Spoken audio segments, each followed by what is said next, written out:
my desk. On my desk today, I am Harry Singha. Wow, that's a podcast in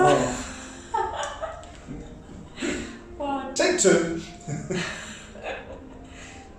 My guest today is in Dubai, all the way from the UK. So he's been in Dubai catching up with his clients and speaking at NAC, the National Achievers Congress, where he's been sharing the stage with the likes of Gary Ree, Grant Cardone and Eleanor Cardone. So I'd like to welcome Harry Singha to the podcast today. Hi Harry. Hello, thank you very much. Thank you for agreeing to be on the podcast, and it's good to finally meet you after all these years, because we've actually been Facebook friends for about 10 years? I'll stop counting. But we've never actually met. And I know you were in Dubai, I think it was probably about a year ago, and I never got to see you. So yeah, it's really good to kind of connect with you here. So to kick this off, tell us a little bit about your trip to Dubai. What are you doing here? And this current trip? Yes. Okay, so like you said, I was a speaker at the NAC UAE 2019, so I came as a speaker, also took on a role as an MC with the amazing Anna Roberts, so I came for that. And then I have clients, I'm speaking clients here in the UAE, and usually when I work with my clients, I start off with like a 3-day or a 5-day intensive. So I have a new client here in Dubai, and we're currently in the second day of our 3-day program, so I'm seeing clients here, but because I've got quite a few clients in the Middle East, I will try and get to see as many as I can. So another one will fly in tomorrow, we'll hang out, we'll do work, we'll work on their speaking, and we'll just have fun. So, and then I get back home in a couple of days. Okay, it's fantastic. So for the listeners that don't know, can you give us a little bit of your backstory on what it is that you do actually do? Okay, sure. And yeah. No worries, I'm Harry Singha, I'm a speaker coach. So as a speaker coach, that's my main business, coaching and mentoring people, so through the online programs, through workshops and through mentoring. But the other part that people will know me for is I'm passionate about two things: service leadership and creating world-class speakers. So where does that come from? Background wise is I've been doing what I do since the age of 16 years old. And so most of my earlier part was all about youth leadership, and we still run youth leadership programs, but my main focus is on helping as many people with communication and speaking, and then taking those guys who want to take their speaking to world-class, global standard, and that's what I do. So when you say you've been doing this since you were 16, what did you start doing? Have you been speaking since you were 16, or? So I think I need to go back a few years before 16. So I grew up in East London, and I grew up with a father who was alcoholic. But not only was he alcoholic, he used to beat up my mum and beat up me, my brothers and sisters. So I'm known as what they call as a child who experienced domestic violence. Yeah. So in that context, you can become destructive, but I was also very constructive. I experienced things as a child that you wouldn't wish on any child or adult. So I was sleeping on the streets of central London at the age of 11, 12, 13. I left home at the age of 15 after my uncle tried to kill me in the middle of the night.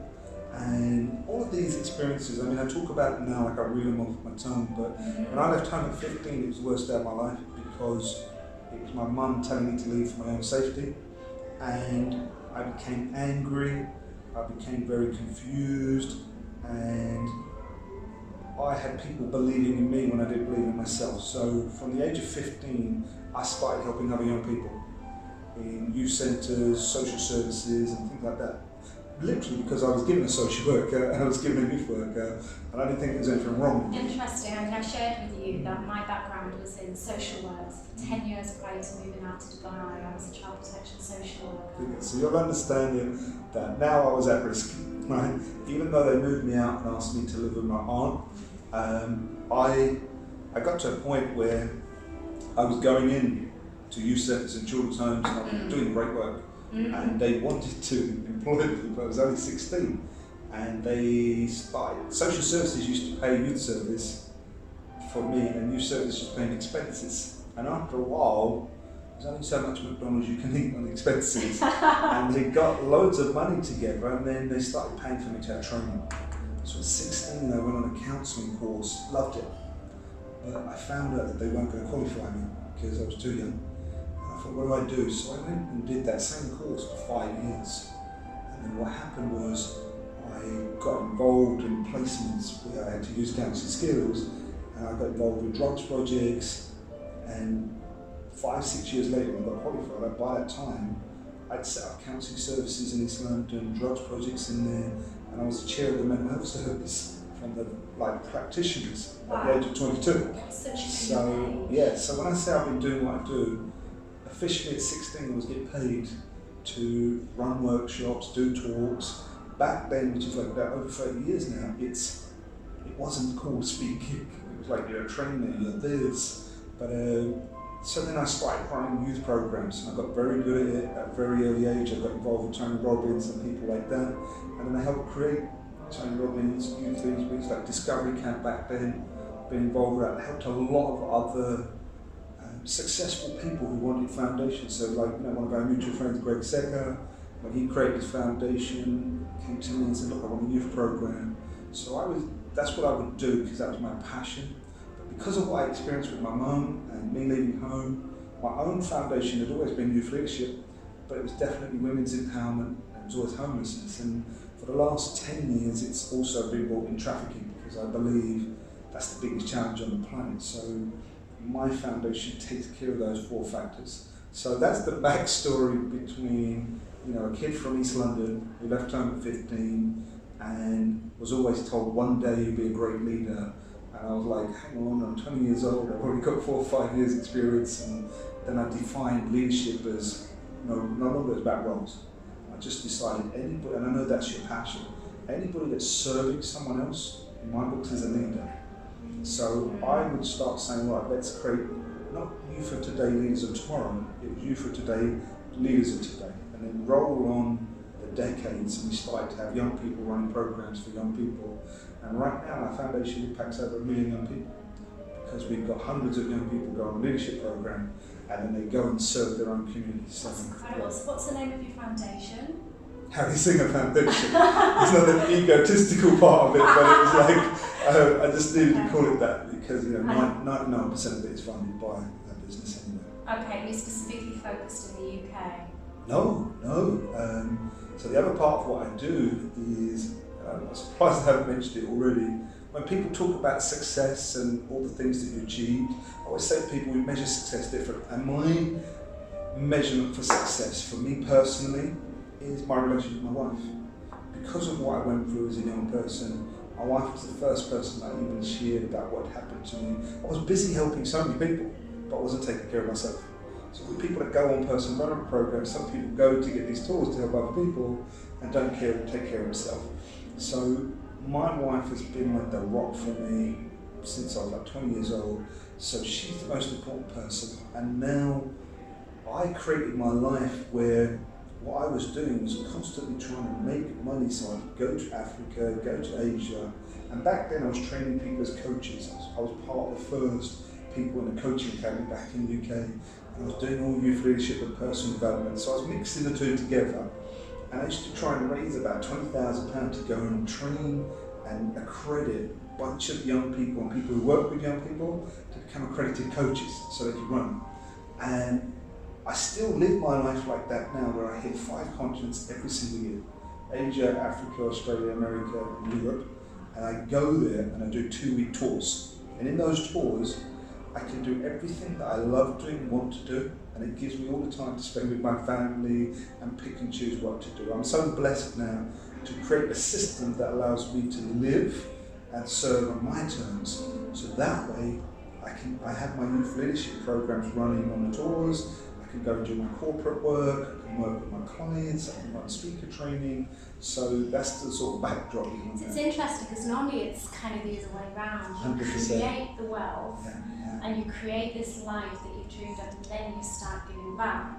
But it seems that a lot of what you have achieved has developed from you wanting to give back and you wanting to, like you say, kind of raise the funds to go out there. So you've been Wow, that's really... I need to clarify something there, because I think for your listeners and your viewers, I want to be open, I want to be transparent, I want to be real, be authentic, in the sense of, for the first 10 years of my life, I was helping people because I needed to help people so I could feel like I was something.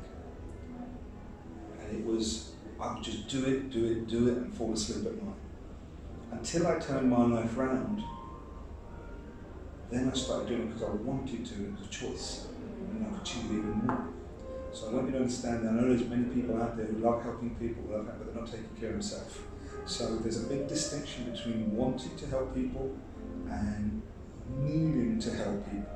And it's very important that when we're running on empty, it can cause major problems. Right? So, and also when you said I did the other end, for years people never understood my business model. I didn't even understand my business model. I was bringing it, but at the same time, it was me making major mistakes. It was a challenge. But I now teach people that why should you wait till you're making millions and billions to then have a foundation? If your foundation is what drives you, you can make even more. You just got to make that asset allocation different. So most social entrepreneurs are driven by a social objective at the beginning. So I was a social entrepreneur before they even coined the term social entrepreneur. It's interesting. I just shared with you that I was at the Sharjah Entrepreneurial Festival, and there's been some amazing speakers there today. There's been Vishen from Mind Valley, who I believe you know, also Jim Quick. And what you're saying just reminds me something of what Vishen was saying during his talk, is that sometimes you just trust the process, and if you follow your passion and follow your dream, life just has a way of figuring everything else out, and it seems that's kind of what's happened, rather than just consciously kind of thinking about things too much. Yeah, because let's put it this way, helping people doesn't require you to need money and all these other things, because having a vision, wanting to impact, if you know there's a problem in humanity that you want to make a difference to, right now we live in a world where you can just share information. You can share posts, you can set up a Facebook group for women who have been trafficked, and you can just start putting valuable information. You can start making awareness of organisations that help that. And then it's a case of, don't give what you don't have, but don't beat yourself up. Don't help for the sake of significance. Don't go, oh, I'm helping this, I'm doing this, I'm doing. I used to do that, I'm going to impact this and so on, and then it would be me and my wife that would suffer because I'd be remortgaging our property just to fund the things that I said I was going to do. Right? So those are misguided. That's when you're driven by like, I need to do it, I need people to see I'm something. So giving and helping should be a daily thing, it should be a ritual, it should be a lifestyle. And I always say leadership is not a role, it's a lifestyle. So self-leadership is also something that people need to understand. If you're not taking care of yourself, how are you going to keep serving other people? Thank you. Your journey over the years has meant that you've shared the stage with some fantastic people. Like this weekend, we've had Gary Vee, we've had Grant Cardone. There's a long list of people. So Richard Branson, he's one of them, and many more. And you know what? I need to say it because I know people introduce because I'm involved with Success Resources and some of the top promoters. It means by virtue of being with them, I get to share the stages with these guys, and there are some that I get to do things with them. People that I've been involved in for years, the whole Tony Robbins family, being able to speak on Tony's UPW stage. These are all great highlights in my life. But then there are amazing people that people don't know. And those, to me, my measurement is those that have been super successful in what they do based on what they see. My measurement of success with these guys are the people who are really making a difference, really service oriented. You slice them in the middle, they've got authenticity there. So like when you mentioned Jim Quick, Jim Quick met through social media and things like superheroes. When they call you a superhero and all of it, none of these people are looking for the titles. they're just what they do quietly, what they do privately, but it is important to publicly acknowledge them. So yes, I've had the pleasure, my feet are firmly on the ground, right? So I see these people, I love them, I appreciate them, it's an honour to speak on a stage with them, but I never get into the comparison of all of that. I'm humble, and I know some of the top people on the planet are speakers, they're very humble as well. Thank you. Is there anyone in particular that has stood out? It doesn't have to be someone particularly famous, that everybody's heard of, but anyone out there who you've had the pleasure of working alongside, sharing the stage with, that's really kind of touched you? Is there one person that you can think of? Yeah, there are a few. I mean, obviously, I can't not mention Tony in that because being with Tony and learning from him through audio books and then doing things for him, I've been involved with the Tony Robbins family like over 26 years. And I've never charged a single dollar for anything I've ever done, because I remember there was a time I thought to myself, Tony gave me a fortune I can never repay. So I've always been paying it forward. That's why I've been doing programs. We set up programs in India for him. So when I get the opportunity to speak at his stage, that was like 18 years after I've been doing things, and that was like a huge honour because you've sort of gone full circle. And it isn't something that I go and shout back and go, I did this, but people look at me and go, oh, he's Harry Singha, he spoke on Tony Robbins stages. So it was more important about doing something where you do it for the long haul. I invest in relationships.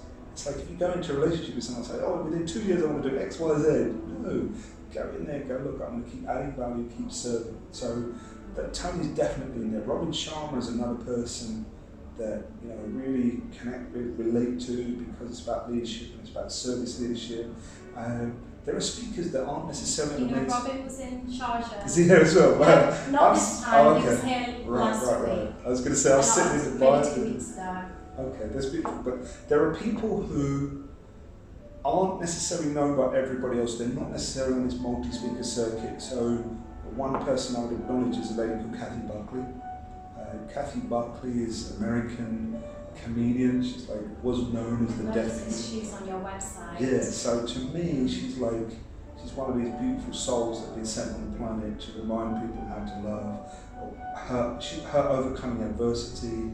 And many of these speakers, how people see them, to me they're like brothers and sisters. Like even Nick Vujicic.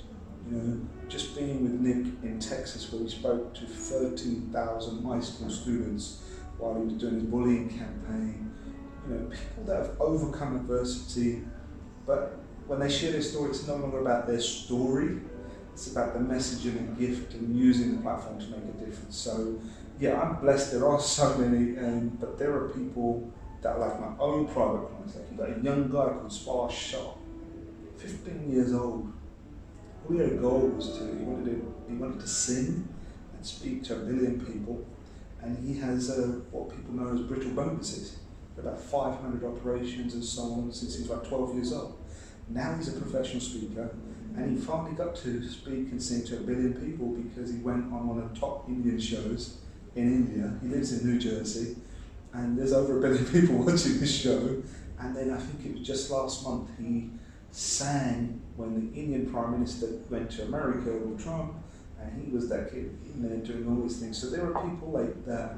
I can read them off. There are women that I work with who go into refuges where other women have been trafficked and rescued, and they do great work. So as well as the well-known ones, there's just so many around me who, these are my heroes and heroines. It's amazing, thank you. What do you do in your life do you have any rituals that you do, like daily rituals that you do to keep your kind of mind active or to keep yourself mentally on form? You do a lot of There's a presupposition there that my mind is on form. Well, a lot of high performers do have rituals that interest me. Is there anything in particular that you do?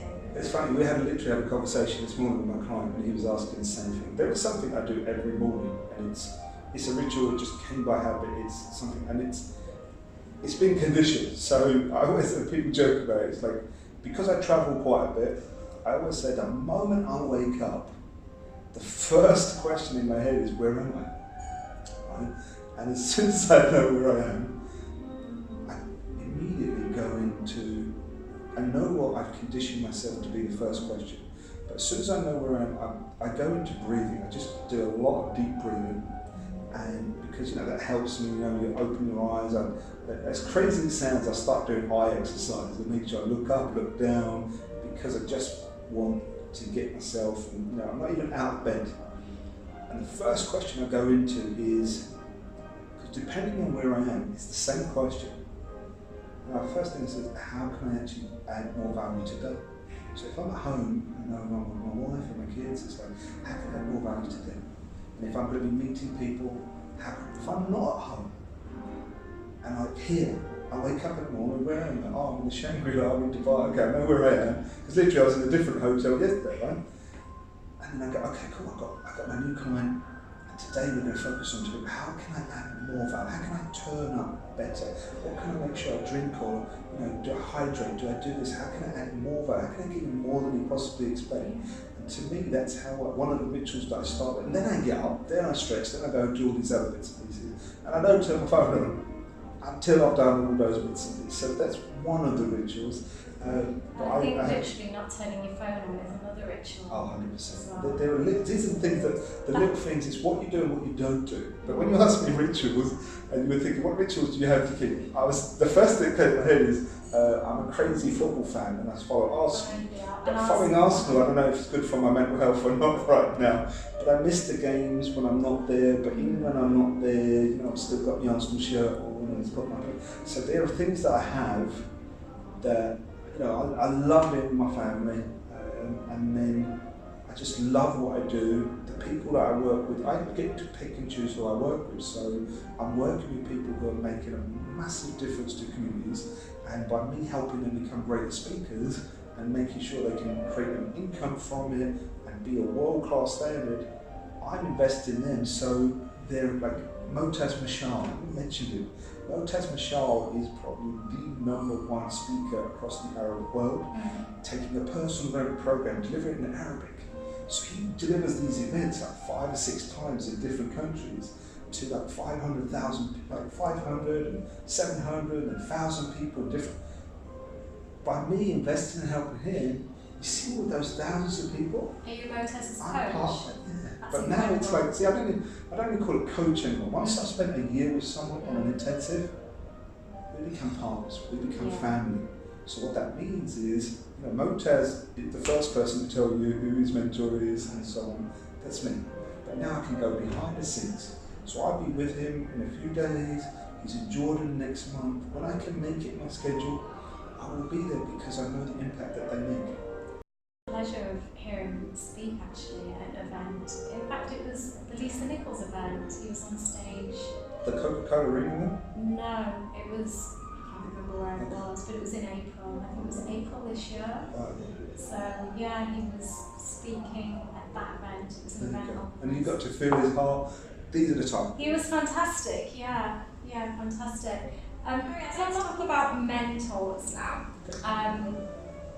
It's said that, if you'd like to achieve success and greatness, and if you haven't got anyone who, inspires you, to get yourself a good mentor.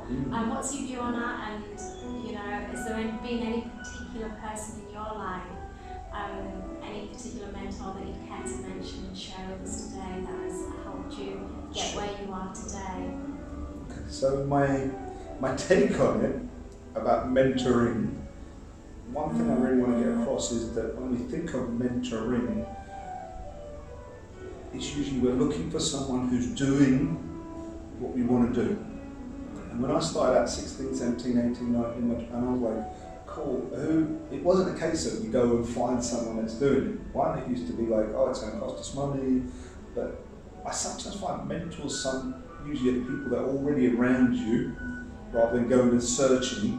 And the key distinction I want to get across to a lot of people is just having someone who's doing what you want to do is not enough. You definitely want to be around those people, but there's an extra few criteria what makes an effective mentor, and that is this. So if I look at myself, I speak global, I make an income from speaking, I'm around other speakers, and I have some I had the lifestyle that most people might want as a speaker. But what if I couldn't show other people how to do it? So this is that point where not only does the person need to be doing what you want to do, they need to be able to show you how to do it. They need to be someone who can coach you as well as just be a mentor, someone that's doing it. And then there's a third part I found out. If I started to coach and mentor people to start their business or develop their speaking business, is that okay? Okay. So if I wanted to show someone, if I told them to do what I did when I started out, they'd be lost. So there's three parts to it. One, the person has to be doing what you want to do, or at the level or in that area that you want to do. Second, they have to be able to show you how to do it. And the third thing, they have to be able to show you how to do it from where you're at. And this is what I find is many of the people that I work with, privately or even through the group programs, especially the ones that want to become professional speakers, they look at me and they think, you haven't got this, because I don't need it. I'm at a different level. So for example, I don't need to do certain things because I've got endorsements for people, I've got my market, I've got my thing, but then I have to be aware of that and think, they can't do what I'm doing and I can't do what they're doing. So you have to know what you're doing, you have to be able to show people how to do it, you have to be able to show them how to do it from where they're at. So that's my take on mentoring. When it comes to me and my mentor, I look at mentors, it's a bit different with coaches and mentors as overlap. I look at a mentor as someone who's telling me what to do. I look at mentors as consultants. So if I want to do Facebook advertising, I'm going to get myself a consultant, someone who is doing it well, is getting results, and they can show other people how to do it. If they can show other people, they can show me. But they need to know where I'm at and so on. So I have people in that area, and then you talk, mentors are like life mentors. Some of my clients turn around and go, Harry, you're not my speaker coach anymore, you're like my life mentor. You've helped me when I had before I got married, you had people, you looked after me in this transition, when I went from a small business to a multi-million dollar, and they just go, this guy has been there for me over years. Remember, most of the young people that went through youth leadership programs, they're now 28, 30 years old, running businesses, they're like, he's my mentor. People go, is he your speaker coach? They go, no, he's just my mentor. So we have this concept of who do we look out to, how do we model, and Tony Robbins there, Deepak Chopra's there, Wayne Dyer's there, getting to meet these people, but now it's more a case of, it's like masterminding. People who are playing at the top of their game, they may not necessarily be the people that I want to do what they do. It's more for me, that type of mentoring is, how do they keep me to a standard? People like, there's a guy like Mac Hatcher. A lot of people know this guy. Travels around the world speaking, talks of business, but he'll hold me to a standard because it's about you become the expectation of your peer group. So that is another part of, are they mentors in life, mentors? And then you look up to people. A mentor for me is Princess Diana. So, did she teach me how to speak? No. Did she sit me down and tell me what to do? No, it's how she lived her life. So there are many people like that for me. Okay, thank you.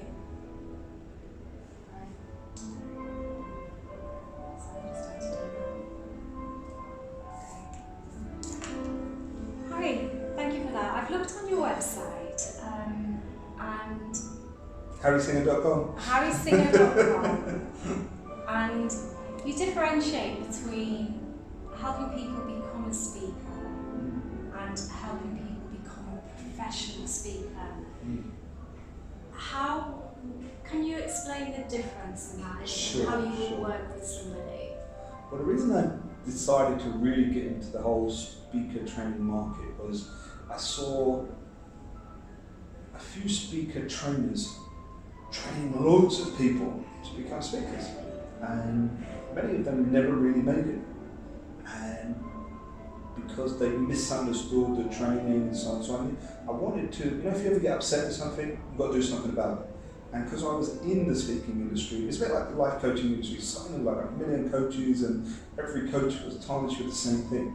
So when I saw a speak, I wanted to do something about it. And I thought, okay, I'm training my private clients, speaking and doing things, so let's take this market. But I was very clear, you only got so much time you can invest into doing things, and especially if I prioritise time with my family. So I just thought, you know what? There are people, speaking is huge. It's like the most lucrative industry from an income standpoint, but it's also, when you break it down to communication. So if you want to give speaker training to someone who is using speaking presentation in their job, you want to go to a student who has to do a presentation, you've got someone in a business who's pitching, but they don't see themselves as a professional speaker. They're not doing it to go and make money. They're just thinking, I need to be able to speak in groups. And all these people that think they have a fear of public speaking, I don't believe there's any such thing as a fear of public speaking. I actually do believe it's a fear of public shaming. So when you realise that, you can actually address it differently. But without me going off on a tangent, what I decided was, how can I help loads of people and then focus on one group? So what I did was, the people who want to become professional speakers, from a business perspective, someone who wants to earn an income from it, they need to invest into that area. So there, from a business perspective, that's where I'll focus my energy of my actual time, giving group programs or private one-to-one. So I thought, well, what about all these people that want speaker training, but they don't want to become professional speakers? I thought, let me give massive value and keep it at a low investment. So I created a program called Become a Better Speaker. Whether it's at school, whether it's at home, whether it's in your church, whether it's in your community, or whether it's your work, and so on. Because these people just want some tools. And I always have 3 parts of anything I do. Number 1, how to create content. How to create content, how to create the presentation, or even the communication. And I have key things that you need to do to make that world class. The second is delivery. Delivery is the actual presentation skills, how to engage, how to transform, how to get what you want. And if you want to be delivering like the top speakers. The third part is how to earn an income. So there are some people who go, oh, I want to learn how to make an income. But I still teach that to them anyway, because it isn't about making money, it's about realizing there's an income there that you can tap into, and you can use it for not-for-profit distribution.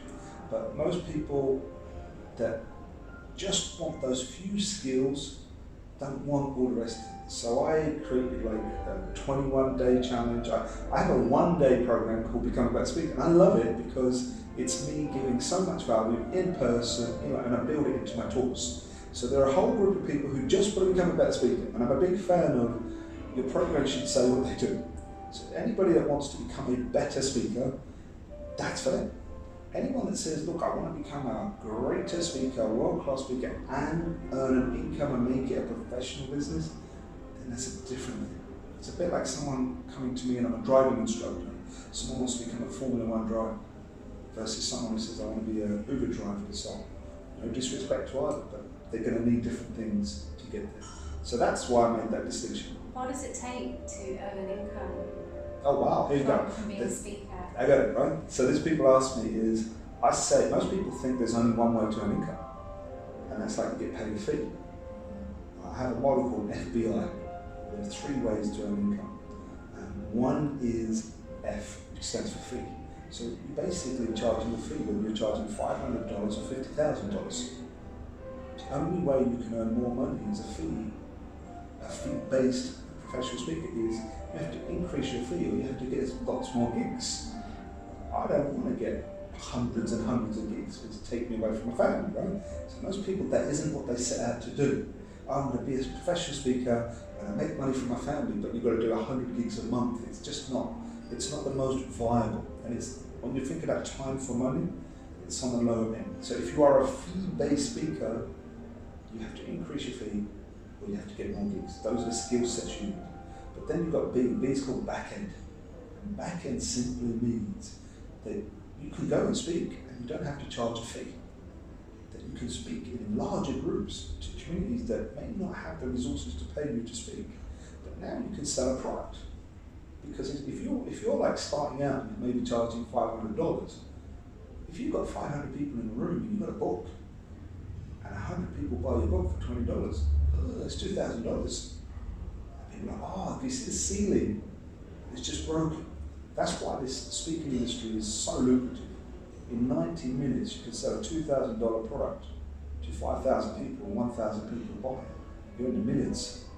That's why you have this speaking industry, right? So that's backing, meaning you have. So even when you're starting out, just like you have a podcast, you have a series of interviews. You could go and speak, and if you've got podcasts with these amazing people, including Harry Singha, you can then put it together and go, hey, this podcast, it's like $20. If you've got 500 people in a room, it's there.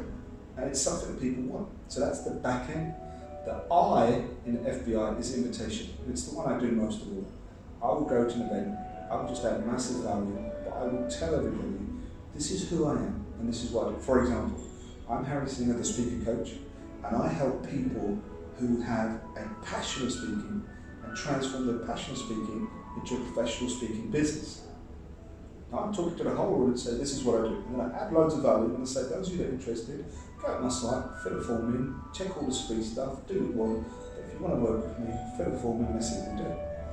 I don't have to have a sales team at the back, I don't have to have anything, and that's where I pick up my clients. One of my questions was going to be about selling from stage, because you host, you go to a lot of these events, and selling from stage is a huge thing, very, very lucrative.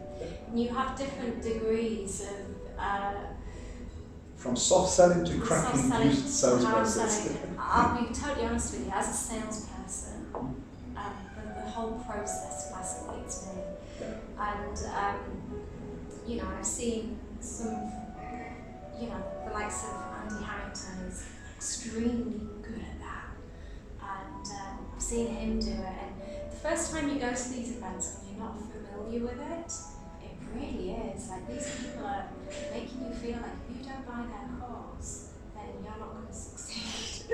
It's like total psychology. But then the more events you go to, the more kind of you understand the process. And I just love watching people leg it to the back of the room.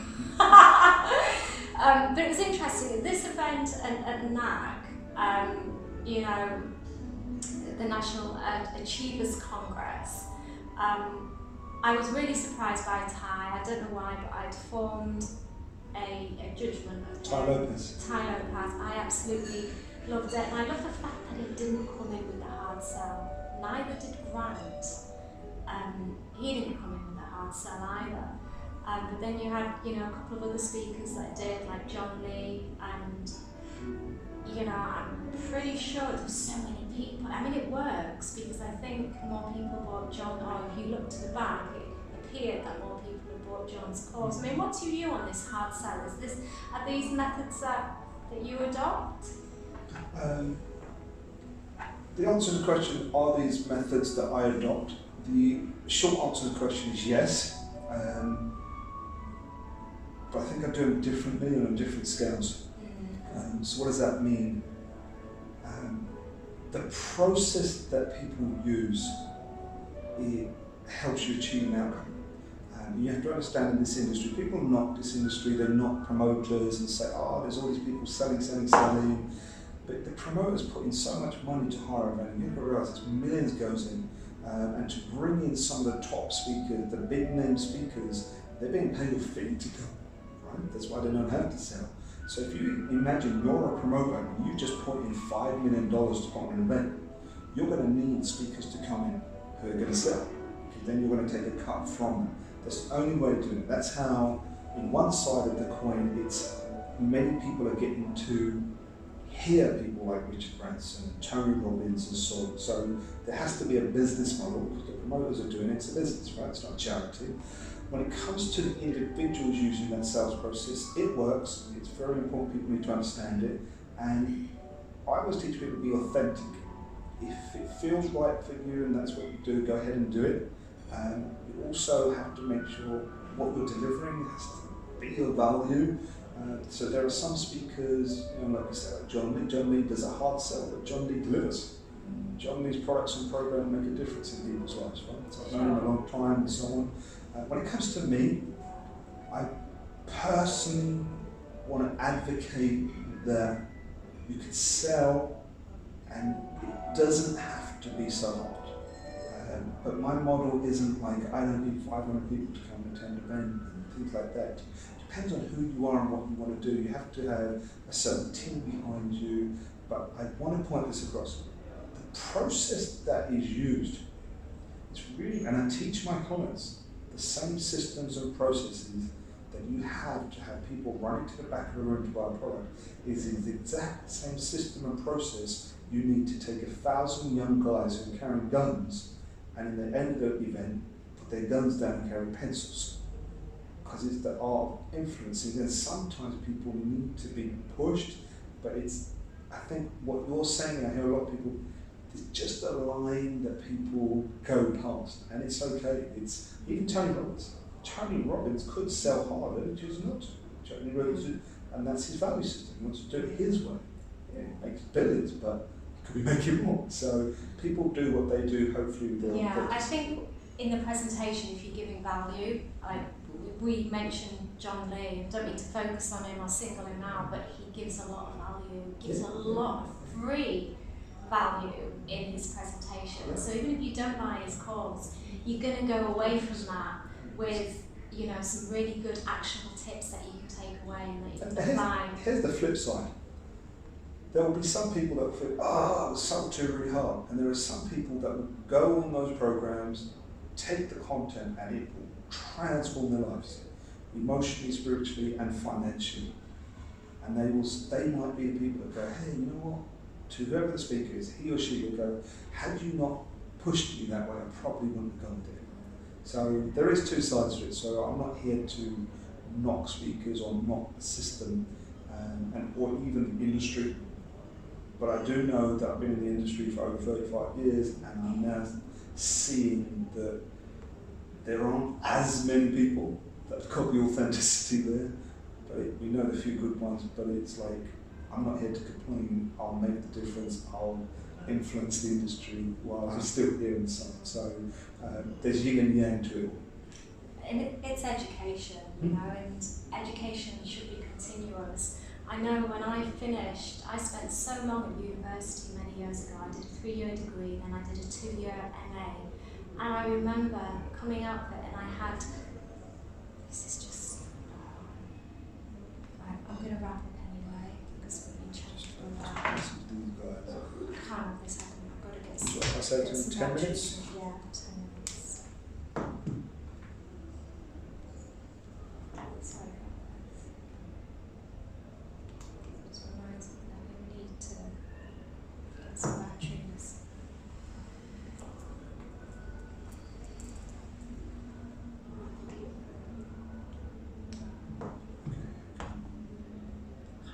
What was I going to say then?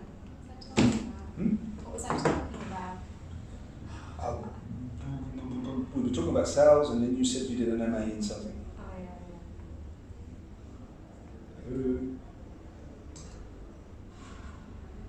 Thing is, so many people spend so much money on their education. I remember I did a 3-year degree, 2-year MA, and I had the opinion when I finished my studies that that's it, I'm not going to read another book, and you know, I've done my bit, and really that should have just been the beginning. And the thing is, like so many people out there, I did a university course and an MA course that wasn't really aligned to me. So my education really started outside of the traditional forms of university, but because I'd studied for so long, and probably because I didn't particularly enjoy it, I was just doing it because I felt that that's what I had to do. You know, and it wasn't until I really started learning again, and I've only just started like investing in more courses really, like in the last couple of years, and it's helped me massively.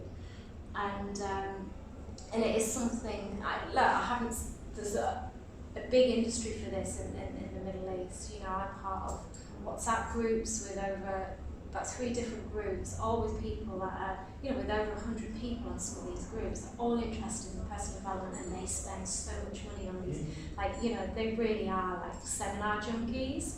I wouldn't say I'm to that extreme, But I think you've got to be very selective about who you choose to work with, about what you spend your money on. But I think it's so important that if you want to kind of progress and to develop Well, I covered that. When I spoke at NSE, my bit was about mindset. And one of the bits about mindset is spenders versus investors. You made a great point. You know? Many people go to university, especially UK and so on. You go to university, it's £9,000 a year, or it's like £20,000, £30,000 that you put into it. People are coming out of that degree going, yeah, I had a great time, but I don't know what to do with this. So at the same time, people go, someone's charging me £10,000 for a program, and they're like, oh, but yet crazy, isn't it? you just give £30,000 to come out with a couple of letters after you, right? There's no guarantees and jobs. The real thing is this: there are people paying for education, and there are people paying for courses and programs, and then there are people who are investing. The people who are investing are very clear about the outcome that they want. An investor would never go into a degree course and come out there with nothing. Right? So this mindset, many people come to me, and when they invest with me, I always say that my ideal clients are investors. They're not paying for me, they're paying for the transformation of the programs that I have and what they can deliver them. And they're looking for a greater return than what they've invested. So what that means is, I'm not cheap. I charge 6 figures for some of my clients to work with me for a year. But I want you to be clear is I can deliver a program for like $100. It's not about me, that's not my work. It's the value of the program and what it is, who I want to give it to. What I deliver in a day, it can be more value than someone's charging thousands for. But it's for that specific market, I'm going to do it. But when it comes back to this, investing in ourselves should be the biggest thing we do. But you're absolutely right, be selective, but don't pay. Investing in yourself means going in there going, I'm going to invest this, what am I getting out of it? What are the, like, don't just go, I've got a course. Because many providers, and I'm not going to knock people or mention name, many people go, hey, you'll go on this course and you'll get a certificate at the end of it. Great. That's like the university stuff, that's like the education type system. You had the course, well, what was it? Oh, it didn't guarantee you're going to make money from it, didn't guarantee you're going to get clients from it, I just gave you the system, you've got to work it. So with my clients, it's like, you know, like I spend all day with this guy here, you know, he's going to get results. So that's what it is. We're in a results game. And if you're investing in yourself, that return on investment is tenfold. You should be expecting a lot more, because whether you're investing in speaking, whether you're investing in trading, whether you're investing in social media, whether you're going to invest in social media, if you're going to invest in social media so you have 1 million followers and you don't do anything with it, did you invest so you could become famous? If you did, what did you do? You got it. But if you invested in social media to get a return, to get income, then you've got to put the work in, but you've really got to be investor mindset. Look, if I'm putting in 5,000, I want at least 10,000 back. If I'm investing 100,000, then this thing should be able to give me more. So think of it like that. Do not question whether investing in yourself is a good idea. Always do. For people that would like to work with you who live in the Middle East, how does that work? You travel over here a lot? Well, right now, because Motaz Mishal is a client of mine, a partner of mine, I have another young guy who's a successful business owner in Palestine. He was in Jordan. He's another client of mine. This guy here, like I said, Mohammed, he is a successful businessman from Yemen. I have a young lady who is a senior mechanical engineer in Abu Dhabi. She's the only female in like a team of 500 people. They're all amazing speakers. They all want to take it to the next level. They're all service oriented. And I realised, hang on, I'm putting in so much energy here just because I started with Motaz Mishal. I decided the next 2 or 3 years for me will be putting my energy into the Middle East and UAE. So I'll be running lots more one-day speaker training programs. I'm actually going to do train-the-trainer for some of my partners and clients to deliver my programs in Arabic, because I don't speak Arabic fully, and you're picking up a few bits and pieces. So it's the same, you know, you go on harrysingha.com, but more importantly, you know, connect with the guys that I already mentioned. I will be here because I will go to every Arabic-speaking country with Motaz Mishal. Same thing with Noor from Jordan, and you know, you can what you already knew. Many of the promoters, many of the speakers, like you just reeled off a whole bunch of people who are like 30 minutes down the road from us, and they're all here. Some are coming because they have a misunderstanding of the market, some are coming because they serve. So while I'm learning about the market here, I'm learning about culture, I'm learning about training speakers who are delivering in Arabic. So much that goes into it, because when you translate it from English to Arabic, there's so many changes to it. It's about how you deliver, what this culture like. So I've had that investment in there, still learning. So for people in the Middle East, UAE, I'm here. For the next 2 or 3 years, I'm going to be concentrating on making sure I raise a generation of great speakers and orators to help them in their life.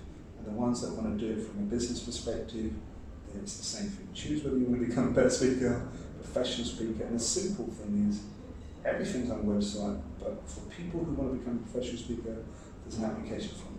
I select who comes in the programs, because it ain't easy. And I'm looking for people who bring out the best in me. So if they don't do the work, what's the point of them investing in them? You don't want to do that, right?